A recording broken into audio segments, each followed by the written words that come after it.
Qu'est-ce qu'un chrétien? C'est quelqu'un qui est sauvé. Quelqu'un qui est sauvé. Être sauvé, c'est quoi? Être uni avec Christ. Ok. Être uni avec Christ, ça implique quoi? Une nouvelle identité. Et puis cette identité, elle se décline en plein d'attributs, de noms, chrétiens, disciples, etc. Et on va voir maintenant que la Bible nous appelle saints. Un chrétien est un saint. Alors, ce n'est pas un saint dans le sens catholique. Les catholiques, ils ont des saints, mais c'est des gens, ils ont énormément de critères à faire et à vivre pour pouvoir être déclarés saints. C'est tout un système incroyable. Hein. Mais le Nouveau Testament déclare que tous les chrétiens sont des saints. Ça, c'est évident, et c'est un terme qui revient énormément de fois. Les auteurs du Nouveau Testament considèrent et appellent, c'est vraiment un nom, les saints. Les chrétiens, ce sont les saints. Donc d'où vient cette notion de saint? Dans l'Ancien Testament, saint égale être dans une relation positive d'appartenance particulière avec Dieu. C'est un état de consécration à Dieu. D'accord? Souvent, l'opinion répandue, c'est que c'est l'idée être saint, c'est être mis à part, c'est l'idée de séparation. Mais en réalité, ce n'est pas ça le sens premier. Le sens premier d'être saint, déjà dans l'Ancien Testament, c'est vraiment être d'appartenir, d'être consacré, d'appartenir à Dieu. C'est le fait d'appartenir, d'être la possession de Dieu, la propriété de Dieu. Un saint, dans la Bible, c'est quelqu'un qui appartient, qui est à Dieu, qui appartient à Dieu, qui est la propriété propre de Dieu.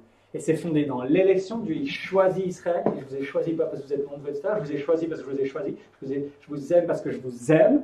Et puis maintenant vous êtes saints, vous m'appartenez.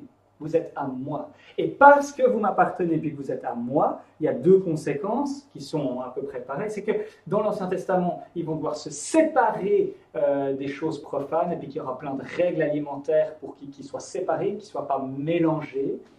Et puis, parce que Dieu est saint, dans le sens où il a des qualités morales, parce que vous m'appartenez, vous allez devoir me représenter, vous allez devoir être semblable à moi, être déjà dans l'Ancien Testament, soyez saints car je suis saint.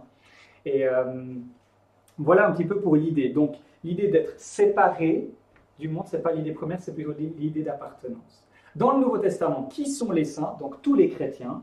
Et puis, le sens d'appartenance, de saint. Donc, on trouve ça en Exode 19,6. Vous serez pour moi un royaume de prêtres et une nation sainte. Dieu, il a sauvé le peuple d'Israël de l'Égypte. Il fait alliance avec eux dans le désert du Sinaï. Et pourquoi? Pour qu'ils soient un royaume de prêtres et une nation sainte, une nation qui lui appartient à lui dans le monde, pour refléter sa gloire dans le monde.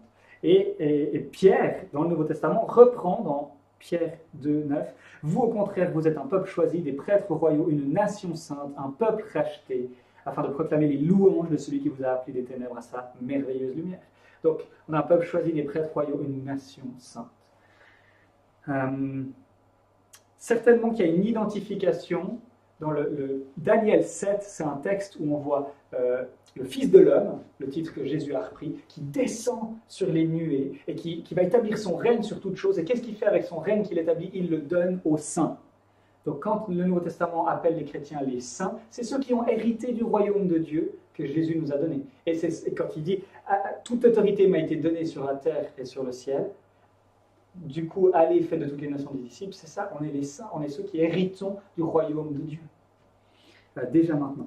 Et peut-être, il y a une allusion à Ésaïe 4,3 sur le reste sauvé en vertu de l'élection gratuite. Hein. Il y a ce thème du reste. Le peuple de Dieu se détourne dans l'Ancien Testament et il y a toujours cette notion, un reste. Il y aura un reste fidèle. Certains parmi le peuple qui vont être fidèles. Alors ceux qui subsisteront à Sion, à Jérusalem, ceux qui auront survécu à Jérusalem seront appelés saints, tous ceux qui seront inscrits pour la vie, pour l'aspect de l'élection. Donc voilà. Et évidemment, dans le Nouveau Testament, la plus grande emphase quand on dit que le chrétien est saint, c'est sur l'aspect moral. Le chrétien est quelqu'un qui va vivre d'une manière juste, bonne, droite, qui va obéir au commandement de Dieu, qui va, parce qu'il appartient à Dieu, il va se comporter comme Dieu. Et ça, c'est quelque chose on verra souvent dans ses attributs.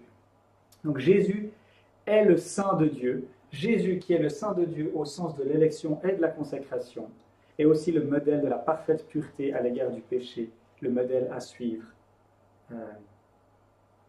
des saints. Donc en tant que saint, on suit Jésus, c'est Jésus le saint par excellence, et puis c'est notre modèle de sainteté. Donc on est saint, donc on veut marcher dans la sainteté. D'accord ? C'est tout l'élément de la vie chrétienne. C'est vous êtes saint, donc marchez dans la sainteté. L'indicatif, on est saint, c'est une réalité de notre statut par notre union à Christ, qui est le saint par excellence. On est saint parce qu'on participe à qui il est. D'accord ? On est identifié avec lui. Ah, vous vous souvenez quand Paul il va persécuter l'Église, Jésus lui apparaît et lui dit « Saul, Saul, pourquoi me persécutes-tu » Si tu persécutes un chrétien, tu persécutes Christ parce qu'il y a une union entre Christ. Donc, on est unis à Christ. On est saint parce que Christ est saint. Et l'encouragement, et pourquoi c'est jamais du légalisme?